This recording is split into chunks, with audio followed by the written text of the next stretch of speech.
Welcome to घटना study.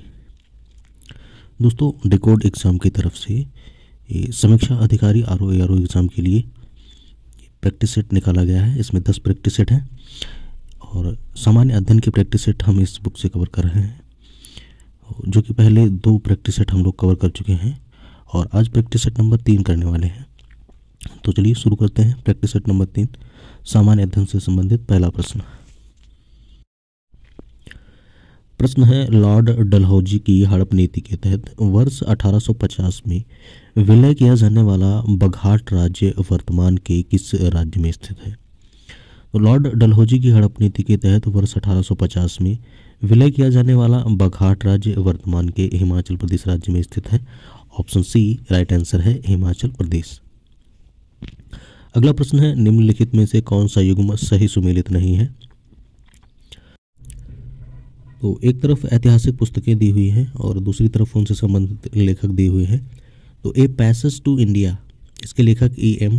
Forster हैं और द व्हील ऑफ हिस्ट्री, इस पुस्तक के लेखक राम मनोहर लोहिया हैं और अवर इंडियन मुसलमान्स, इस पुस्तक के लेखक हैं W. हंटर और an introduction to the dreamland, इस पुस्तक के लेखक हैं भगत सिंह।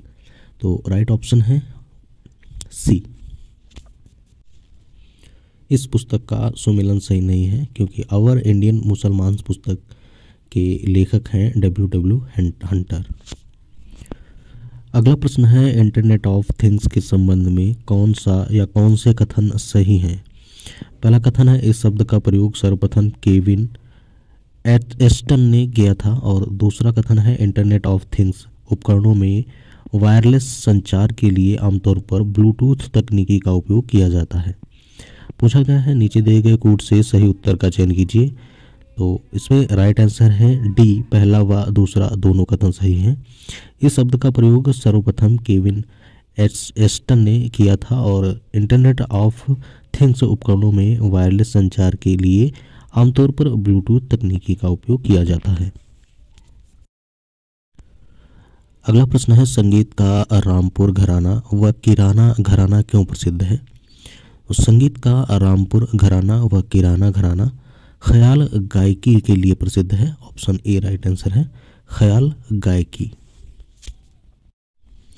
बाकी के ऑप्शन में दिया हुआ है सितार वादन, ये इटावा घराना से संबंधित है और तबला वादन ये अजर रॉड मेरठ घराना से संबंधित है और ध्रुपद धमार गायन ये अतरौली घराना अलीगढ़ से संबंधित है। अगला प्रश्न है, उत्तर प्रदेश का कौन सा क्षेत्र आद्य कल्प की प्राचीनतम शैलों से निर्मित है?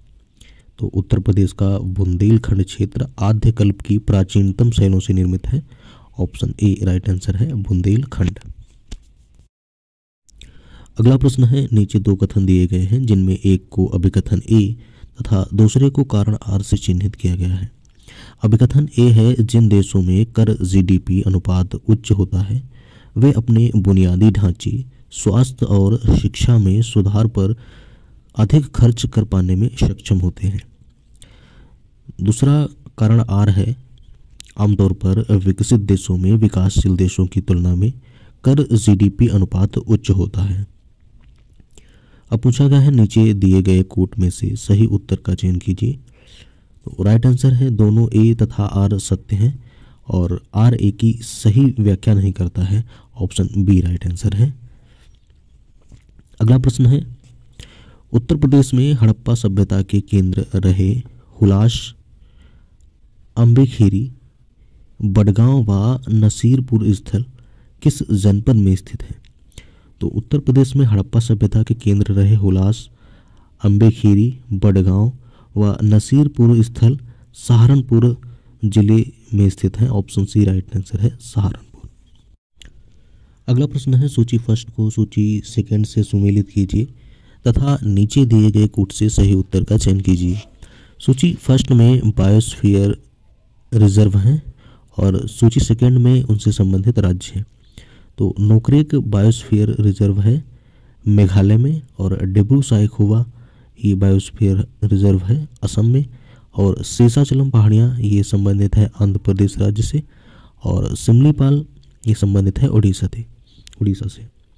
उसका राइट आंसर होगा ए का तीसरा, बी का चौथा और सी का पहला, डी का दूसरा। अगला प्रश्न है निम्नलिखित में से कौन सा युग्म सही सुमेलित नहीं है।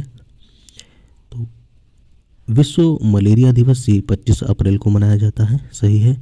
और विश्व एड्स दिवस ये 1 दिसंबर को मनाया जाता है, ये भी सही है। और विश्व क्षय रोग दिवस ये 24 मार्च को मनाया जाता है, ये भी सही है। और अंतर्राष्ट्रीय मानसिक स्वास्थ्य दिवस ये 10 अक्टूबर को मनाया जाता है, तो ये डी सुमेलन सही नहीं है। अंतर्राष्ट्रीय मानसिक स्वास्थ्य दिवस इसे हम 10 अक्टूबर को मनाते हैं, राइट आंसर है डी। अगला प्रश्न है विश्व की इत्र राजधानी के नाम से किस शहर को जाना जाता है। तो विश्व की इत्र राजधानी के नाम से ग्रासे फ्रांस शहर को जाना जाता है, ऑप्शन बी राइट आंसर है, ग्रासे फ्रांस। अगला प्रश्न है निम्नलिखित में से किस एक अंतर्राष्ट्रीय संगठन का मुख्यालय जिनेवा में स्थित नहीं है। तो आर्थिक सहयोग एवं व्यापार संगठन, इसका मुख्यालय ये पेरिस फ्रांस में स्थित है। बाकी के विश्व आर्थिक मंच, अंकटाड और विश्व व्यापार संगठन, इनका मुख्यालय जिनेवा में स्थित है। राइट आंसर है डी, आर्थिक सहयोग एवं व्यापार संगठन, इसका मुख्यालय पेरिस फ्रांस में स्थित है। अगला प्रश्न है सूची फर्स्ट को सूची सेकंड से सुमेलित कीजिए तथा नीचे दिए गए कूट से सही उत्तर का चयन कीजिए। सूची फर्स्ट में दी हुई हैं पंचवर्षीय योजनाएं और सूची सेकंड में उनसे संबंधित मॉडल दी हुई हैं। तो पहला है प्रथम पंचवर्षीय योजना, यह हैरोड डोमर मॉडल से संबंधित है। और द्वितीय पंचवर्षीय योजना, इसका संबंध है नेहरू महालनोबिस मॉडल। और तृतीय पंचवर्षीय योजना, इसका संबंध है जे सैंडी सुखमय चक्रवर्ती मॉडल से। और चतुर्थ पंचवर्षीय योजना, इसका संबंध है गॉडगिल फार्मूला से। तो ए का तीसरा, बी का चौथा और सी का दूसरा और डी का पहला, राइट ऑप्शन है सी। अगला प्रश्न है निम्नलिखित में से कौन सा युग्म सही सुमेलित है। तो एक तरफ प्रजातियां दी हुई हैं और दूसरी तरफ उनसे संबंधित फसल दी हुई है। तो ऑप्शन डी सही सुमेलित है, अनामिका का संबंध धान से है। बाकी की प्रजातियां हैं कुफरी हिमसोना, ये आलू की प्रजाति है। और बहार ये अरहर की प्रजाति है। और पूसा गोल्ड ये सरसों की प्रजाति है। राइट ऑप्शन है डी, अनामिका ये एक धान की प्रजाति है। अगला प्रश्न है भारत सरकार के कृषि एवं किसान कल्याण मंत्रालय के अनुसार किस राज्य में परिचालन जोतों का औसत आकार सर्वाधिक है। तो भारत सरकार के कृषि एवं किसान कल्याण मंत्रालय के अनुसार नागालैंड राज्य में परिचालन जोतों का औसत आकार सर्वाधिक है, ऑप्शन बी राइट आंसर है, नागालैंड। अगला प्रश्न है आवश्यक सेवाओं का अनुरक्षण अधिनियम अर्थात एस्मा को भारतीय संसद द्वारा किस वर्ष लागू किया गया था। आवश्यक सेवाओं का अनुरक्षण अधिनियम अर्थात एस्मा को भारतीय संसद द्वारा 1968 में लागू किया गया था, ऑप्शन बी राइट आंसर है, 1968। अगला प्रश्न है भारत सरकार की प्रधान वैज्ञानिक सलाहकार पद का सृजन किस प्रधानमंत्री के कार्यकाल में किया गया था। तो भारत सरकार के प्रधान वैज्ञानिक सलाहकार पद का सृजन अटल बिहारी वाजपेयी प्रधानमंत्री के कार्यकाल में किया गया था, ऑप्शन सी राइट आंसर है, अटल बिहारी वाजपेयी। अगला प्रश्न है निम्नलिखित में से कौन कांच के चटक लाल रंग प्रदान करता है। क्वेश्चन एक बार फिर से देखते हैं, निम्नलिखित में से कौन कांच को चटक लाल रंग प्रदान करता है। तो कांच को चटक लाल रंग प्रदान करता है cuprous oxide, option C right answer है, क्यूप्रस ऑक्साइड। और कांच को हरा रंग प्राप्त होता है क्रोमियम ऑक्साइड के द्वारा। और कांच को गहरा नीला रंग प्राप्त होता है कोबाल्ट ऑक्साइड के द्वारा। और कांच को भूरा फेरिक ऑक्साइड के द्वारा प्राप्त होता है भूरा रंग। और कैडमियम सल्फाइड के द्वारा कांच को नींबू जैसा पीला रंग प्राप्त होता है। सर्वप्रथम कांच का निर्माण प्राचीन काल में मिस्र में किया गया था। और द्रव कांच को धीरे धीरे ठंडा करके ठोस कांच में बदलने की प्रक्रिया को कांच का अनिलीकरण कहते हैं। अगला प्रश्न है निम्नलिखित को उनके सही काल क्रम में व्यवस्थित कीजिए तथा नीचे दिए गए कूट से सही उत्तर का चयन कीजिए। भारतीय जीवन बीमा निगम की स्थापना 1956 में हुई थी और रिजर्व बैंक ऑफ इंडिया का राष्ट्रीयकरण 1949 में हुआ था। और नेशनल स्टॉक एक्सचेंज की स्थापना 1992 में हुई थी और भारतीय औद्योगिक विकास निगम यानी कि IDBI की स्थापना 1964 में हुई थी। तो इसका सही कालक्रम है, पहले रिजर्व बैंक आएगा, रिजर्व बैंक ऑफ इंडिया का राष्ट्रीयकरण 1949 में, उसके बाद में पहला आएगा भारतीय जीवन बीमा निगम की स्थापना, ये 1956 में हुई थी। और उसके बाद में आएगा चौथा भारतीय औद्योगिक विकास निगम की स्थापना, ये 1964 में हुई थी। और उसके बाद में आएगा नेशनल स्टॉक एक्सचेंज की स्थापना 1992। राइट आंसर है बी। अगला प्रश्न है, निम्नलिखित में से किस पर्व को दक्षिण भारत में नव वर्ष के रूप में मनाया जाता है? तो उगादी पर्व को दक्षिण भारत में नव वर्ष के रूप में मनाया जाता है। राइट ऑप्शन है ए, उगादी। अगला प्रश्न है, निम्नलिखित में से कौन सा एक युग्म सही सुमेलित नहीं है? एक तरफ रचनाकार दिए हुए हैं और दूसरी तरफ उनसे संबंधित रचनाएं हैं। तो रचनाकार रामधारी सिंह दिनकर, इनकी रचना का नाम है रश्मिरथी। और दूसरा है सुमित्रा नंदन पंत, उनकी रचना का नाम है स्वर्ण किरण। और तीसरे हैं जयशंकर प्रसाद, और उनकी रचना का नाम है कंकाल। और फणीश्वर रेणु, ये सुमेलन सही नहीं है क्योंकि भारतीय संस्कृति के शोर, ये महादेवी वर्मा की रचना है। तो राइट आंसर होगा डी, ये सही सुमेलित नहीं है। अगला प्रश्न है, संगम युग में दक्षिण भारत में किन राजाओं के संरक्षण में 3 संगम आयोजित किए गए थे? तो संगम युग में दक्षिण भारत में पांड्य राजाओं के संरक्षण में 3 संगम आयोजित किए गए थे। ऑप्शन सी राइट आंसर है, पांड्य। अगला प्रश्न है, मेरी इच्छा है कि मैं उसी माँ से दोबारा जन्म लूं और उनके लिए फिर से वही मौत मरूं, यह वाक्य किस क्रांतिकारी ने फांसी दिए जाने से पहले अपने अंतिम शब्दों के रूप में कहा था? तो ये वाक्य कहा था मदन लाल ढींगरा ने। ऑप्शन सी राइट आंसर है। उन्होंने कहा था कि मेरी इच्छा है कि मैं उसी माँ से दोबारा जन्म लूं और उनके लिए फिर से वही मौत मरूं, ये मदन लाल ढींगरा ने कहा था। अगला प्रश्न है, निम्नलिखित राष्ट्रकूट शासकों को उनके शासनकाल के अनुसार सही कालक्रम में व्यवस्थित कीजिए। तो ये इसका सही क्रम होगा, पहला राइट आंसर है ए। पहले आए थे कृष्ण प्रथम, उसके बाद में गोविंद द्वितीय, और उसके बाद में ध्रुव धारावर्ष, और उसके बाद में आए अमोघ वर्ष प्रथम। तो राइट आंसर होगा ए। अगला प्रश्न है, निम्नलिखित में से कौन सा युग्म सही सुमेलित नहीं है? एक तरफ प्राचीन नाम है और दूसरी तरफ उनसे संबंधित जनपद है। तो प्राचीन नाम के अंतर्गत गोनर्द, ये गोंडा जनपद का पुराना नाम है गोनर्द। और बलवंत नगर, ये झांसी का पुराना नाम है बलवंत नगर, ये सही सुमेलन नहीं है। ऑप्शन बी राइट आंसर होगा, बलवंत नगर झांसी का पुराना नाम है। और कोइल, ये अलीगढ़ जनपद का नाम है। और कानपुर नगर का प्राचीन नाम है कान्हापुर। ऑप्शन बी सही सुमेलन नहीं है, बाकी सभी सही सुमेलित हैं। अगला प्रश्न है, निम्नलिखित में से कौन सा एक कथन असत्य है? गलत कथन की पहचान करनी है इसमें से। पहला है कौशाम्बी यमुना नदी के किनारे अवस्थित है, सही है। और दूसरा कथन है जौनपुर गोमती नदी के किनारे अवस्थित है, ये भी सही है। कन्नौज रामगंगा नदी के किनारे अवस्थित है, ये कथन गलत है क्योंकि कन्नौज शहर है ये गंगा नदी के किनारे स्थित है। ऑप्शन सी राइट आंसर है। अगला है बहराइच राप्ती नदी के किनारे अवस्थित है, तो बहराइच भी राप्ती नदी के किनारे स्थित है, ये सही है। अगला प्रश्न है, रुद्रप्रयाग किन नदियों के संगम पर स्थित है?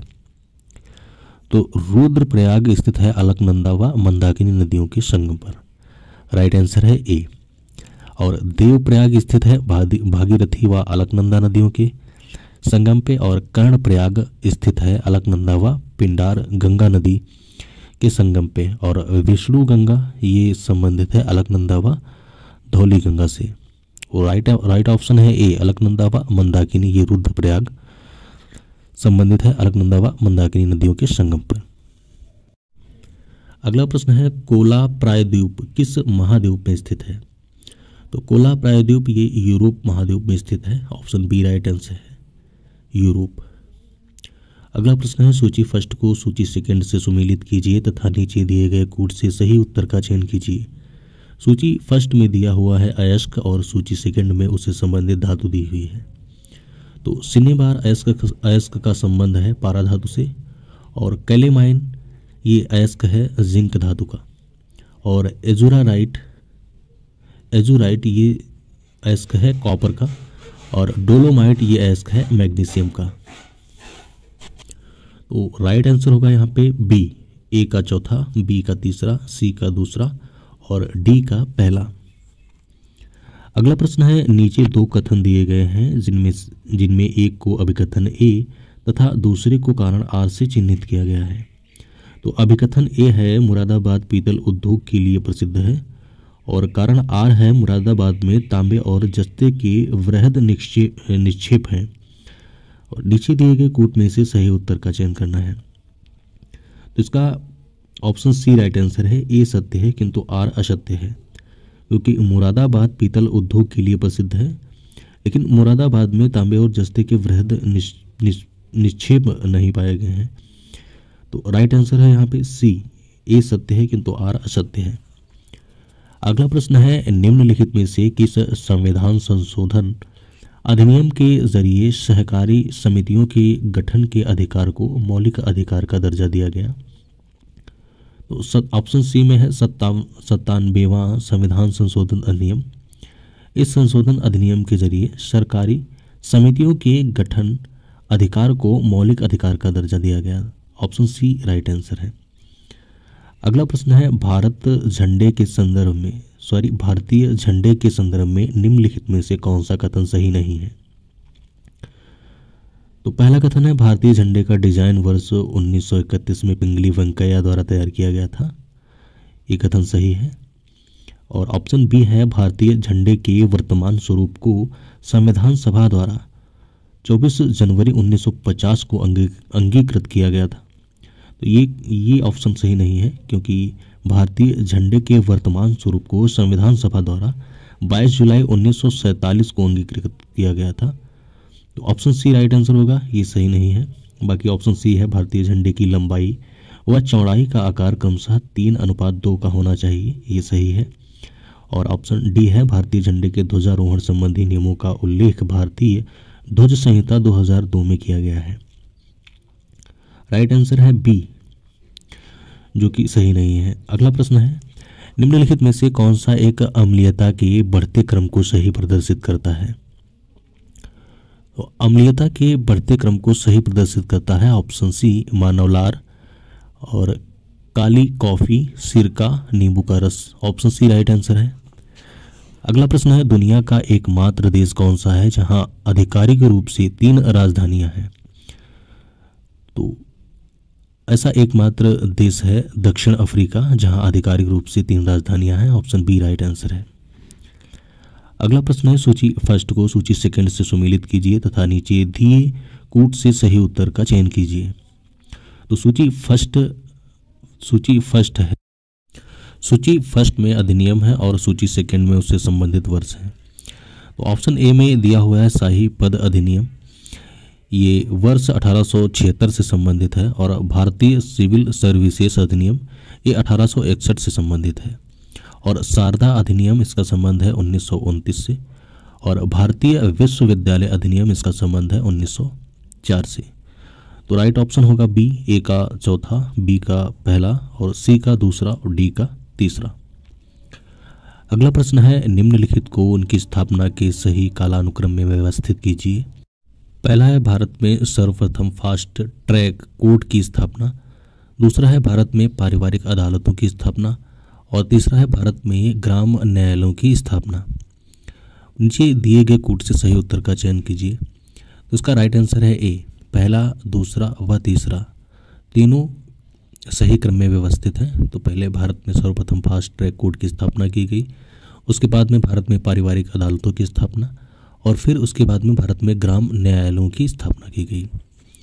अगला प्रश्न है, मलिक मोहम्मद जायसी द्वारा दोहा और चौपाई छंद में लिखे गए पद्मावत की रचना किस भाषा में की गई है? मलिक मोहम्मद जायसी के द्वारा दोहा और चौपाई छंद में लिखे गए पद्मावत की रचना अवधी भाषा में की गई है। ऑप्शन ए राइट आंसर है, अवधी। अगला प्रश्न है, साइबर दुनिया में किसी हैकर द्वारा आपको प्रलोभन के साथ कोई दुर्भावनापूर्ण ईमेल भेजकर आपसे किसी लिंक पर क्लिक करवाकर आपकी निजी जानकारी चुराने के तरीके को किस प्रकार के साइबर अटैक के रूप में जाना जाता है? तो इस प्रकार के अटैक को जाना जाता है fishing cyber attack. Right answer है ए, फिशिंग। अगला प्रश्न है, निम्नलिखित में से किस गवर्नर जनरल के शासनकाल में ब्रिटिश साम्राज्य की राजधानी कलकत्ता से दिल्ली स्थानांतरित की गई थी? तो लॉर्ड हार्डिंग सेकेंड के शासनकाल में ब्रिटिश साम्राज्य की राजधानी कलकत्ता से दिल्ली स्थानांतरित की गई थी। ऑप्शन डी राइट आंसर है, लॉर्ड हार्डिंग द्वितीय। अगला प्रश्न है, चीनी चंपा, दूधसागर, अधेश्वर व अल्फान उत्तर प्रदेश में उगाए जाने वाले किस फल की प्रमुख किस्में हैं? तो ये केला की प्रमुख फसलें हैं। ऑप्शन बी राइट आंसर है, केला। अगला प्रश्न है, उत्तर प्रदेश में पाई जाने वाली किस प्रकार की मृदाओं को स्थानीय रूप से कल्लर या रेह मृदा के नाम से जाना जाता है? तो उत्तर प्रदेश में पाई जाने वाली लवड़ी व क्षारीय मिट्टी को स्थानीय रूप से कल्लर या रेह मृदा के नाम से जाना जाता है। ऑप्शन सी राइट आंसर है, लवड़ी व क्षारीय। अगला प्रश्न है, विश्व को कुल कितने टाइम जोन में विभाजित किया गया है? तो विश्व को कुल 24 टाइम जोन में विभाजित किया गया है। ऑप्शन सी राइट आंसर है, 24। अगला प्रश्न है, निम्नलिखित में से कौन सा युग्म सही सुमेलित नहीं है? तो तिमोर लिस्ते ये राजधानी सही सुमेलित नहीं है। बाकी मेडागास्कर इसकी राजधानी अंतानारिवो है और आर्मेनिया इसकी राजधानी येरेवन है और अजरबैजान इसकी राजधानी बाकू है। राइट आंसर है ए, तिमोर लिस्ते ये राजधानी सही सुमेलित नहीं है। अगला प्रश्न है, उत्तर प्रदेश का न्यूनतम ग्रामीण जनसंख्या वाला जिला कौन सा है? उत्तर प्रदेश का न्यूनतम ग्रामीण जनसंख्या वाला जिला है ए, गौतम बुद्ध नगर। ऑप्शन ए राइट आंसर है, गौतम बुद्ध नगर। अगला प्रश्न है, चंद्रकांता व काजर की कोठरी के रचनाकार कौन है? वो चंद्रकांता व काजर की कोठरी के रचनाकार हैं Devaki Nandan Khatri. Option B right answer है, देवकी नंदन खत्री। अगला प्रश्न है, निम्नलिखित में से भारत के किस राज्य से होकर कर्क रेखा नहीं गुजरती है? तो ऑप्शन बी राइट आंसर है, मणिपुर। भारत के मणिपुर राज्य से कर्क रेखा नहीं गुजरती है। ऑप्शन बी राइट आंसर है, मणिपुर। कर्क रेखा भारत में 8 राज्यों से होकर गुजरती है और ये राज्य हैं गुजरात, राजस्थान, मध्य प्रदेश, छत्तीसगढ़, झारखंड, पश्चिम बंगाल, त्रिपुरा और मिजोरम। और कर्क रेखा जिन देशों से गुजरती है उन देशों की संख्या है 18 और वो देश हैं हवाई द्वीप, यूएसए, मैक्सिको, बहमास, माली, मारितानिया, नाइजर, अल्जीरिया, चाड, लीबिया, मिस्र, सऊदी अरब, संयुक्त अरब अमीरात, ओमान, भारत, बांग्लादेश, म्यांमार, चीन तथा ताइवान। अगला प्रश्न है, सर्वेंट ऑफ इंडिया सोसाइटी के संदर्भ में निम्नलिखित में से कौन सा या कौन से कथन सही हैं? तो पहला कथन है, इसकी स्थापना गोपाल कृष्ण गोखले ने की थी और दूसरा है, इसे 1905 में स्थापित किया गया था। पूछा गया है, नीचे दिए गए कूट से सही उत्तर का चयन कीजिए। तो राइट आंसर है ए, केवल पहला व दूसरा सही है। इसकी स्थापना गोपाल कृष्ण गोखले ने की थी और सर्वेंट ऑफ इंडिया सोसाइटी 1905 में स्थापित किया गया था। राइट आंसर है ए। अगला प्रश्न है, निम्नलिखित युद्धों को उनके होने के सही कालानुक्रम में व्यवस्थित कीजिए। तो पहला है चंदेरी का युद्ध, ये 1528 में हुआ था। उसके बाद में दिया हुआ है पानीपत का प्रथम युद्ध, ये 1526 में हुआ था और उसके बाद में दिया हुआ है घाघरा का युद्ध, ये 1529 ईस्वी को हुआ था और खानवा का युद्ध 1527 ईस्वी में हुआ था। तो सही कालक्रम होगा इसका दूसरा, यानी कि पानीपत का प्रथम युद्ध 1526, उसके बाद में खानवा का युद्ध 1527 में, और फिर उसके बाद में आएगा पहला चंदेरी का युद्ध, ये 1528 ईस्वी में, और फिर उसके बाद में आएगा तीसरा घाघरा का युद्ध, ये 1529 ईस्वी में हुआ था। अगला प्रश्न है, नीचे दो कथन दिए गए हैं जिनमें एक को अभिकथन ए तथा दूसरे को कारण आर से चिन्हित किया गया है।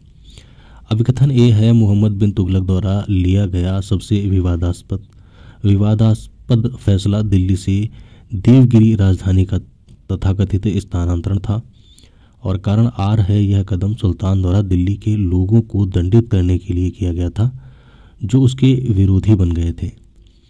तो राइट आंसर है ए सत्य है, किंतु राइट ऑप्शन है सी, ए सत्य है किंतु आर असत्य है, क्योंकि ए है मोहम्मद बिन तुगलक द्वारा लिया गया सबसे विवादास्पद फैसला दिल्ली से देवगिरी राजधानी का तथाकथित स्थानांतरण था, और इसके स्थानांतरण का सबसे प्रमुख कारण देवगिरी का साम्राज्य के केंद्र में स्थित होना तथा मंगोलों के आक्रमण का भय था।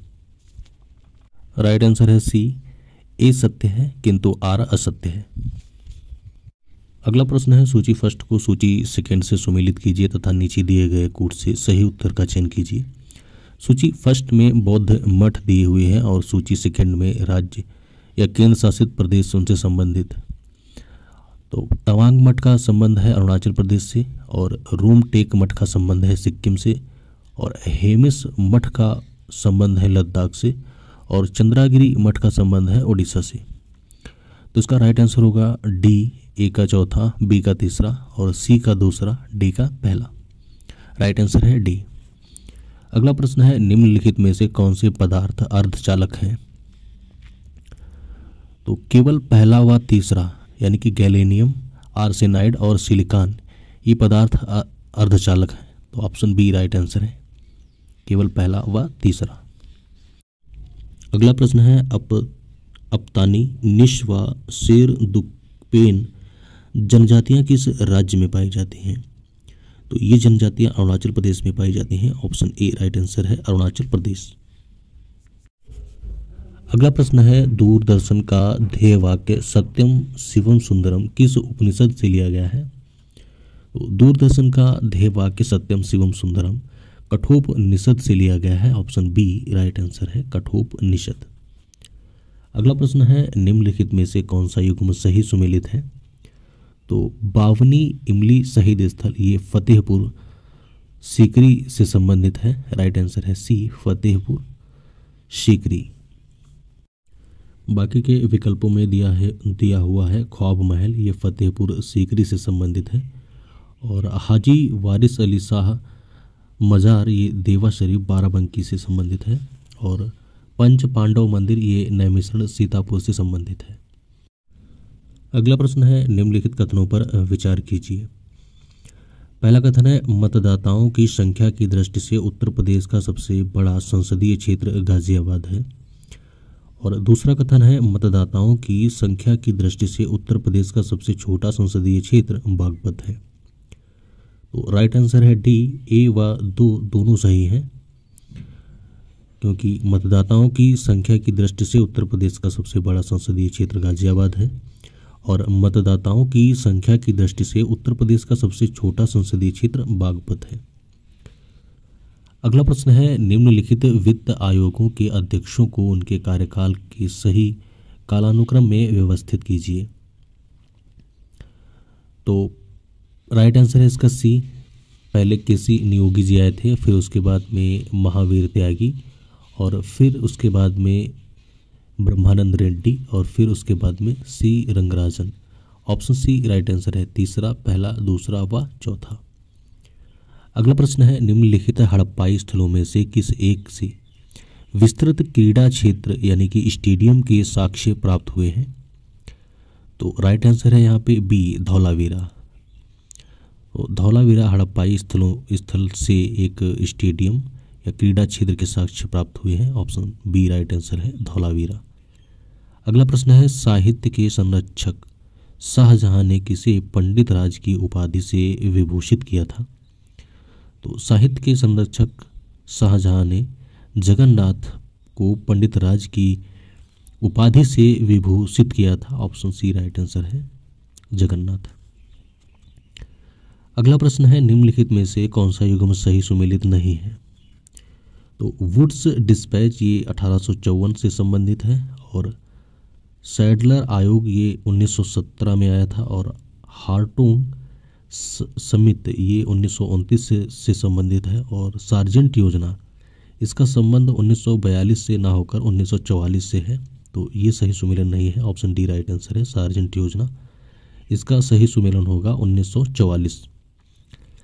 अगला प्रश्न है निम्नलिखित में से किस पारिस्थितिकी तंत्र की औसत नेट प्राथमिक उत्पादकता सबसे कम होती है। तो खुला समुद्र पारिस्थितिकी तंत्र की औसत नेट प्राथमिक उत्पादकता सबसे कम होती है, ऑप्शन डी राइट आंसर है खुला समुद्र। अगला प्रश्न है भारतीय संविधान के अंतर्गत राज्य की कार्यपालिका शक्ति निम्नलिखित में से किसमें निहित होती है। तो भारतीय संविधान के अंतर्गत राज्य की कार्यपालिका शक्ति राज्य के राज्यपाल में निहित होती है, ऑप्शन सी राइट आंसर है राज्य के राज्यपाल। अगला प्रश्न है भारत सरकार द्वारा एक भारत श्रेष्ठ भारत अभियान की शुरुआत किस वर्ष की गई थी। तो भारत सरकार के द्वारा एक भारत श्रेष्ठ भारत अभियान की शुरुआत 2015 में की गई थी, ऑप्शन बी राइट आंसर है 2015। अगला प्रश्न है निम्नलिखित में से किन पौधों की पत्तियों से सुगंधित तेल प्राप्त किया जाता है जिनका उपयोग साबुन इत्र तथा दवा इत्यादि के रूप में किया जाता है। तो राइट आंसर है ए केवल पहला और दूसरा, यानी कि लेमन ग्रास और जेनेरियम। इन पौधों की पत्तियों से सुगंधित तेल प्राप्त किया जाता है और जिनका प्रयोग साबुन इत्र व दवा इत्यादि के रूप में किया जाता है। अगला प्रश्न है निम्नलिखित घटनाओं पर विचार कीजिए तथा इन्हें कालानुक्रम में व्यवस्थित कीजिए। तो पहली घटना है 2.5 दिन का झोपड़ा का निर्माण, फिर है गढ़मुक्तेश्वर मस्जिद का निर्माण, सीरी फोर्ट का निर्माण, सुल्तान गढ़ी का निर्माण। तो नीचे दिए गए कूट से सही उत्तर का चयन करना है। तो राइट आंसर होगा इसका ए। पहले 2.5 दिन का झोपड़ा का निर्माण किया गया, उसके बाद में सुल्तान गढ़ी यानी कि 4 का निर्माण किया गया और उसके बाद में दूसरा है गढ़मुक्तेश्वर मस्जिद का निर्माण किया गया और फिर उसके बाद में है सीरी फोर्ट का निर्माण। तो पहला, चौथा, दूसरा और तीसरा सही है। अगला प्रश्न है काफ़ी के व्यापार के लिए मशहूर मोचा शहर किस देश में स्थित है। तो काफ़ी के व्यापार के लिए मशहूर मोचा शहर यमन देश में स्थित है, ऑप्शन सी राइट आंसर है यमन। अगला प्रश्न है सूची फर्स्ट को सूची सेकंड से सुमेलित कीजिए तथा नीचे दिए कूट से सही उत्तर का चयन कीजिए। सूची फर्स्ट में लेखक दिए हुए हैं और सूची सेकंड में उनसे संबंधित रचनाएं दी हुई हैं। तो पहला है भुवन कोश, इनकी रचना है राजशेखर और दूसरा है महावीर चरित, दूसरे लेखक हैं महावीर चरित, इनकी रचना है भवभूति और तीसरे लेखक हैं किरात जुर्नियम, इनकी रचना का नाम है भारवी और चौथा है स्वप्न वासवदत्ता, इनकी रचना का नाम है भाष।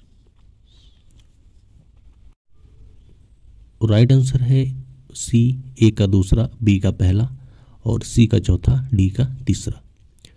अगला प्रश्न है जोरवे कल्चर चालकोलिथिक पुरातात्विक स्थल भारत के किस राज्य में स्थित है। तो जोरवे कल्चर चालकोलिथिक पुरातात्विक स्थल भारत के महाराष्ट्र राज्य में स्थित है, ऑप्शन सी राइट आंसर है महाराष्ट्र। अगला प्रश्न है निम्नलिखित में से कौन सा एक बौद्ध विद्वान नहीं था। तो ऑप्शन सी में दिया हुआ है मेरु तुंगाचार्य, ये एक जैन विद्वान थे। बाकी के वसुबंधु और नागार्जुन दिगनाग ये सभी बौद्ध विद्वान थे, ऑप्शन सी राइट आंसर है मेरु तुंगाचार्य, ये एक जैन विद्वान थे। अगला प्रश्न है भारत में कृषि विज्ञान केंद्रों की स्थापना का विचार सर्वप्रथम किसने प्रस्तुत किया था। तो भारत में कृषि विज्ञान केंद्र की स्थापना का विचार सर्वप्रथम मोहन सिंह मेहता ने प्रस्तुत किया था, ऑप्शन बी राइट आंसर है मोहन सिंह मेहता। अगला प्रश्न है सूची फर्स्ट को सूची सेकंड से सुमेलित कीजिए तथा नीचे दिए कूट से सही उत्तर का चयन कीजिए। सूची फर्स्ट में मैग्नीज क्षेत्र दिया हुआ है और सूची सेकंड में उसे संबंधित राज्य दिए हुए हैं। तो क्योंझोर मैग्नीज क्षेत्र का संबंध है ओडिशा राज्य से और भंडारा मैंगनीज क्षेत्र का संबंध है महाराष्ट्र राज्य से, और पंचमहल मैंगनीज क्षेत्र का संबंध है गुजरात राज्य से, और श्रीकाकुलम इसका संबंध है आंध्र प्रदेश राज्य से। तो राइट आंसर है यहाँ पे ए का चौथा, बी का तीसरा, सी का दूसरा और डी का पहला। अगला प्रश्न है प्रवाल भित्ति में कोरल और ज़्यूज़ैलिन्थे के बीच निम्नलिखित में से कौन सा संबंध होता है? तो प्रवाल भित्ति में कोरल और ज़्यूज़ैलिन्थे के बीच सहजीविता का संबंध होता है। ऑप्शन ए राइट आंसर है सहजीविता। अगला प्रश्न है 29 मार्च 1857 को पश्चिम बंगाल के बैरकपुर में 29वीं NI रेजिडेंट के सिपाही मंगल पांडे ने निम्नलिखित में से किस अंग्रेज एजुडेंट की गोली मारकर हत्या कर दी थी? तो पश्चिम बंगाल के बैरकपुर में 34वीं NI रेजिडेंट के सिपाही मंगल पांडे ने ह्यूसन व बाऊ अंग्रेज एजुडेंट की गोली मारकर हत्या कर दी थी। ऑप्शन सी राइट आंसर है ह्यूसन व बाऊ। अगला प्रश्न है 104वां संविधान संशोधन अधिनियम 2019 किस तिथि से लागू किया गया था? तो 104वां संविधान संशोधन अधिनियम 2019 25 जनवरी 2020 से लागू किया गया था। ऑप्शन बी राइट आंसर है 25 जनवरी 2020। अगला प्रश्न है वर्ष 2011 की जनगणना के अनुसार सर्वाधिक दशकीय वृद्धि वाले राज्यों को घटते क्रम में व्यवस्थित कीजिए। तो वर्ष 2011 की जनगणना के अनुसार सर्वाधिक दशकीय वृद्धि वाले राज्यों में छत्तीसगढ़ का सर्वाधिक दशकीय वृद्धि रही थी 22.6% और मिजोरम की दशकीय वृद्धि रही थी 23.5% और झारखंड की वृद्धि दर रही थी 22.4% और बिहार राज्य की दशकीय वृद्धि दर 25.4% और अरुणाचल प्रदेश की दशकीय वृद्धि दर रही थी 26%।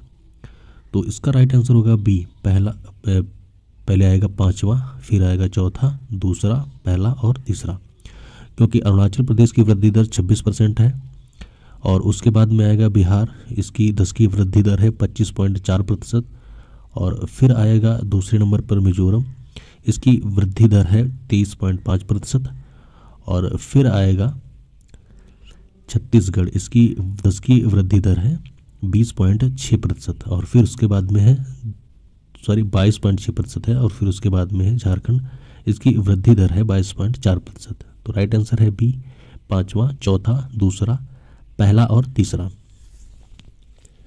अगला प्रश्न है निम्नलिखित में से कौन सा या कौन से भू आबद्ध देशों के उदाहरण हैं? तो भू आबद्ध देशों के उदाहरण हैं केवल दूसरा व चौथा, यानी कि कोसोवो और बेलग्रेड। राइट ऑप्शन है ए दूसरा व चौथा। अगला प्रश्न है भारत में जनगणना कार्य के लिए जनगणना अधिनियम किस वर्ष पारित किया गया था? तो भारत में जनगणना कार्य के लिए जनगणना अधिनियम 1948 में पारित किया गया था। ऑप्शन ए राइट आंसर है 1948। अगला प्रश्न है निम्नलिखित में से कौन सा युग्म सही सुमेलित नहीं है? तो गलत कथन पूछा गया है। पहला है फोटोवोल्टिक प्रभाव की अवधारणा, ये एडमंड बेकचरल के द्वारा की गई है, ये सही है। और ऑप्शन बी है प्लेट वर्तिका की अवधारणा, ये अल्फ्रेड वेगनर के द्वारा की गई है, ये भी सही है। ऑप्शन सी है LCD का आविष्कार, ये जॉर्ज H हेलमियर के द्वारा किया गया है, ये भी सही है। जबकि माइक्रोवेव ओवन का आविष्कार ये चार्ल्स व्हीट स्टोन के द्वारा किया गया है, ये सुमेलन सही नहीं है। तो ऑप्शन डी राइट आंसर होगा। माइक्रोवेव ओवन का इसके आविष्कारक हैं चार्ल्स व्हीट स्टोन, जबकि डेनिस पैनिन ये प्रेशर कुकर के आविष्कारक हैं। अगला प्रश्न है मध्यकालीन भारत के इतिहास के संदर्भ में इदरार शब्द किसे संदर्भित करता है? तो मध्यकालीन भारत के इतिहास के संदर्भ में इदरार शब्द विद्वानों तथा धार्मिक लोगों को दी जाने वाली आर्थिक सहायता से संबंधित है। राइट आंसर है ए विद्वान तथा धार्मिक लोगों को दी जाने वाली आर्थिक सहायता को इदरार कहा जाता था।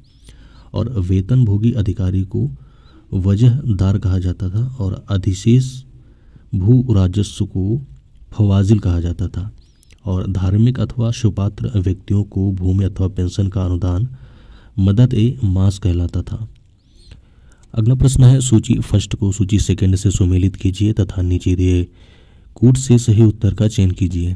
सूची फर्स्ट में दिया हुआ है भारत के जल पुरुष, इनका संबंध है राजेंद्र सिंह से और भारत के वन पुरुष कहलाते थे जादव, मोलाई, पायेंग और भारत के टाइगर मैन कहे जाते थे कैलाश सांख्याल और भारत के डॉल्फिन मैन कहे जाते थे रविंद्र कुमार सिंह।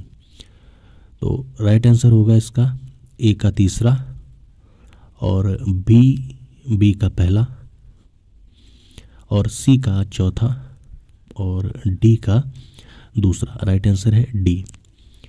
अगला प्रश्न है, उत्तर प्रदेश में विज्ञान एवं प्रौद्योगिकी उद्यमिता पार्क कहाँ स्थित है? तो उत्तर प्रदेश में विज्ञान एवं प्रौद्योगिकी उद्यमिता पार्क स्थित है कानपुर में। ऑप्शन सी राइट आंसर है कानपुर। अगला प्रश्न है, निम्नलिखित घटनाओं पर विचार कीजिए और इन्हें कालानुक्रम में व्यवस्थित कीजिए। तो 20 सूत्रीय आर्थिक कार्यक्रम का प्रारंभ 1975 में हुआ था और भारत में हरित क्रांति की शुरुआत 1966 से 1967 में हुई थी और बैंकों का पहली बार राष्ट्रीयकरण 1969 में हुआ था और सर्वप्रथम गरीबी हटाओ का नारा दिया गया था 1971 में। तो इसका सही कालक्रम होगा दूसरा, यानी कि भारत में हरित क्रांति की शुरुआत 1966 से 1967 में हुई थी और फिर उसके बाद में आएगा बैंकों का पहली बार राष्ट्रीयकरण, ये 1969 में हुआ था और फिर उसके बाद में आएगा सर्वप्रथम गरीबी हटाओ का नारा दिया गया 1971 में और फिर उसके बाद में आएगा 20 सूत्रीय आर्थिक कार्यक्रम का प्रारंभ, ये 1975 में किया गया था। तो राइट आंसर होगा बी, दूसरा, तीसरा, पहला, दूसरा, तीसरा, चौथा व पहला। अगला प्रश्न है, निम्नलिखित में से कौन सा युग्म सही सुमेलित है? तो एक तरफ योजना दी हुई है और दूसरी तरफ उनसे संबंधित प्रारंभ वर्ष दिया हुआ है। तो पीएम श्री स्कूल योजना का संबंध ये पीएम श्री स्कूल योजना 2022 से संबंधित है। ऑप्शन डी राइट आंसर है। बाकी के सुगम्य भारत अभियान ये 2016 में प्रारंभ ना होकर के 2015 में प्रारंभ हुआ था और पीएम स्ट्रीट वेंडर स्वनिधि योजना ये 2021 में ना होकर 2020 में प्रारंभ हुई थी और निपुण योजना ये 2020 में ना होकर के 2022 में शुरू हुई थी। तो राइट आंसर है यहाँ पे डी, पीएम श्री स्कूल योजना, इसका शुभारंभ या इसका प्रारंभ 2022 में हुआ था।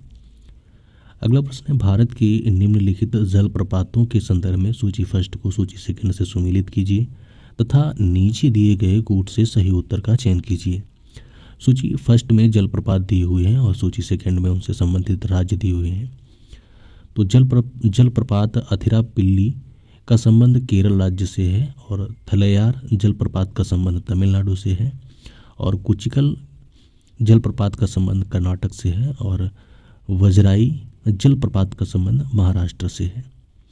तो राइट आंसर होगा यहाँ पे ए का चौथा, बी का पहला, सी का दूसरा और डी का तीसरा। अगला प्रश्न है, निम्नलिखित में से कौन सा एक भारत के भुगतान संतुलन खाते के पूंजी खाते के अंतर्गत नहीं आता है? तो निजी अंतरण प्रेषण ये भारत के भुगतान संतुलन खाते के पूंजी खाते के अंतर्गत नहीं आता है। ऑप्शन बी राइट आंसर है, निजी अंतरण प्रेषण। अगला प्रश्न है, निम्नलिखित में से कौन सा जीव ग्रीष्म निष्क्रियता करता है? तो सैलामेंडर जीव ग्रीष्म निष्क्रियता करता है। ऑप्शन ए राइट आंसर है, सैलामेंडर। अगला प्रश्न है, सल्तनत काल के सर्वप्रथम शुद्ध अरबी के सिक्के किसने चलाए थे?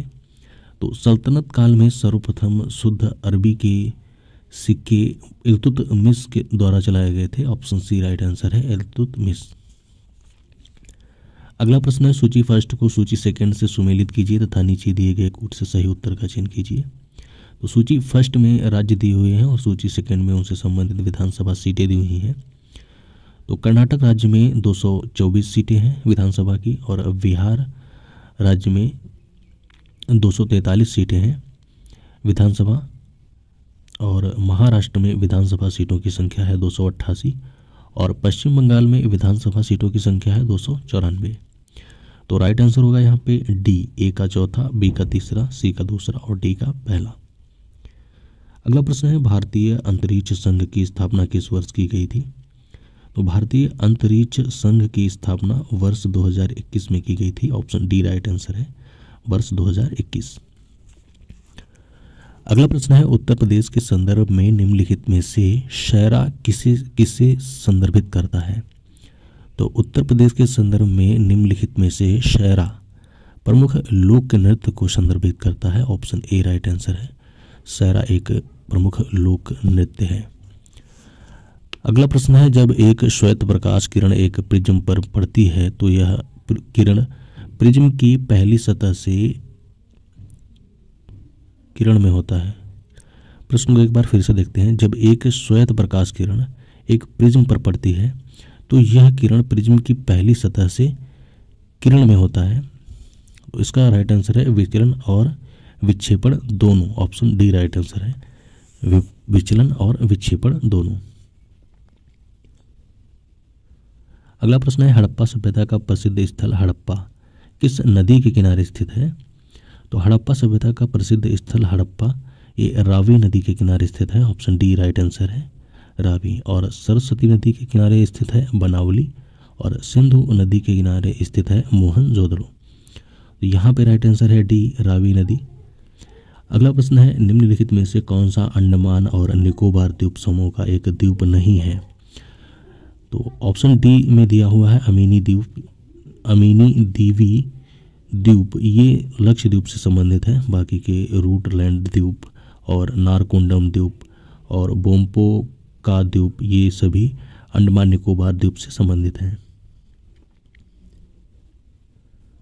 अगला है मरुस्थलीकरण से रोकथाम के लिए संयुक्त राष्ट्र समझौते को किस वर्ष स्वीकार किया गया था? तो मरुस्थलीकरण के रोकथाम के लिए संयुक्त राष्ट्र समझौते को 1994 में स्वीकार किया गया था। ऑप्शन बी राइट आंसर है 1994। अगला प्रश्न है निम्नलिखित में से कौन सा दीर्घ मात्रा पोषक तत्व शरीर में अम्ल क्षार संतुलन को बनाए रखने का कार्य करता है? तो सोडियम पोषक तत्व शरीर में अम्ल और क्षार संतुलन को बनाए रखने का कार्य करता है। ऑप्शन ए राइट आंसर होगा सोडियम।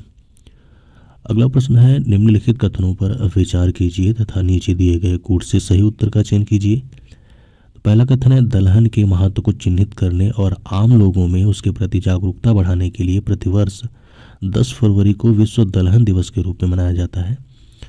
और दूसरा कथन है विश्व दलहन दिवस का प्रस्ताव संयुक्त राष्ट्र महासभा में कूट डी आइवरी के द्वारा रखा गया था। तो नीचे दिए गए कूट में से सही उत्तर का चयन करना है। तो केवल पहला कथन सही है।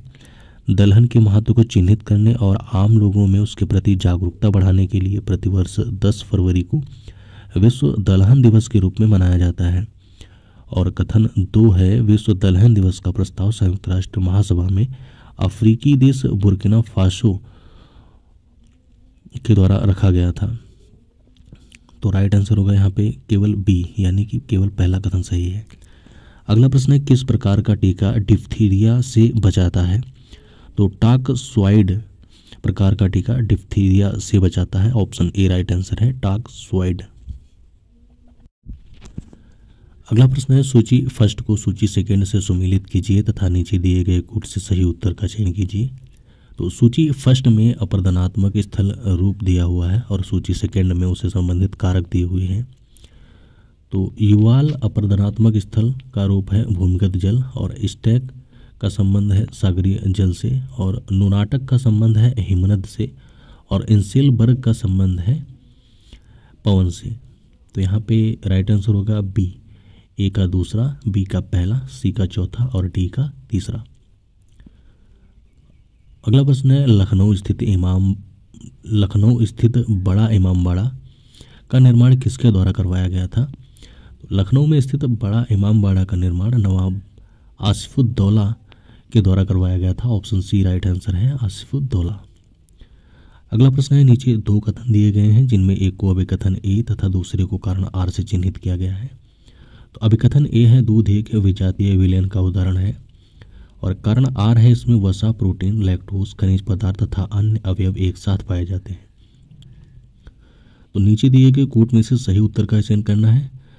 तो दोनों ए तथा आर सत्य हैं और आर ए की सही व्याख्या करता है। ऑप्शन ए राइट आंसर है।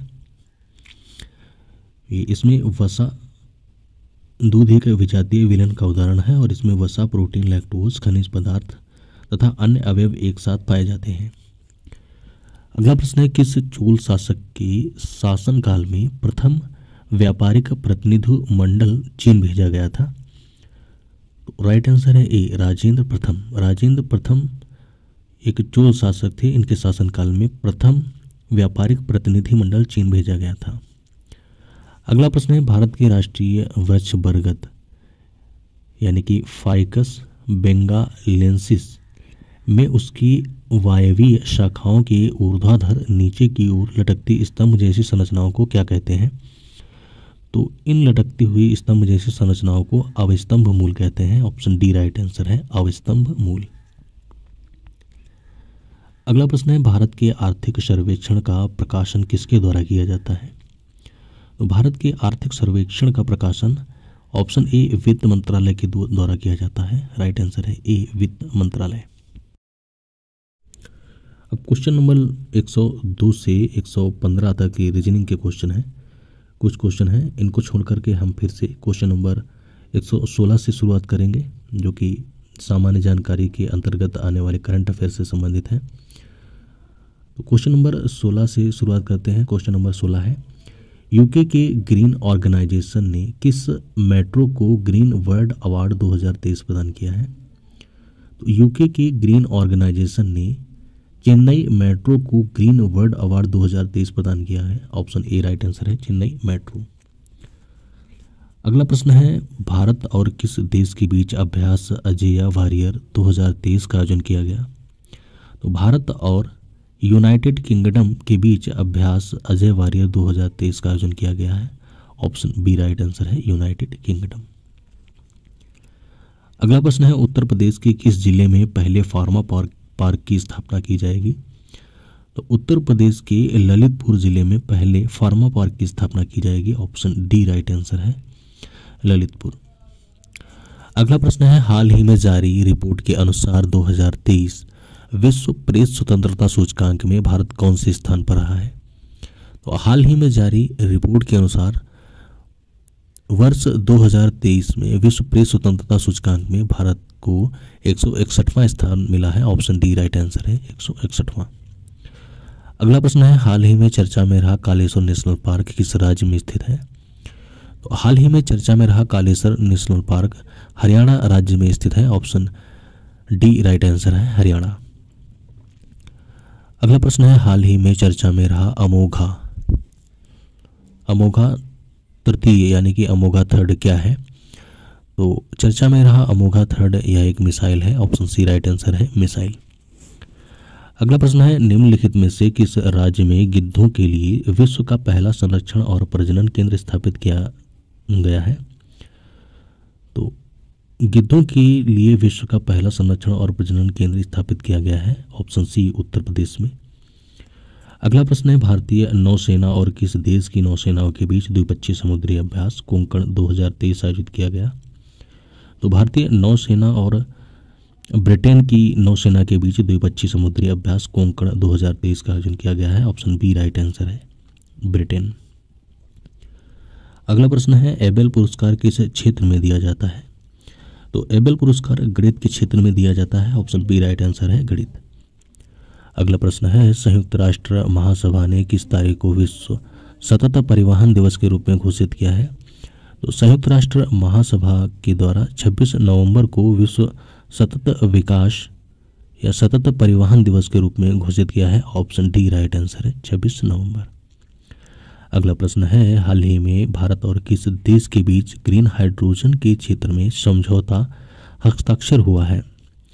तो राइट आंसर है बी, ऑस्ट्रेलिया। ऑस्ट्रेलिया और भारत के बीच ग्रीन हाइड्रोजन के क्षेत्र में समझौता हस्ताक्षर हुआ है। ऑप्शन बी राइट आंसर है, ऑस्ट्रेलिया। अगला प्रश्न है, शराब पर स्वास्थ्य चेतावनी लगाने वाला दुनिया का पहला देश कौन बना है? तो शराब पर स्वास्थ्य चेतावनी लगाने वाला दुनिया का पहला देश बना है Ireland. Option C right answer है, आयरलैंड।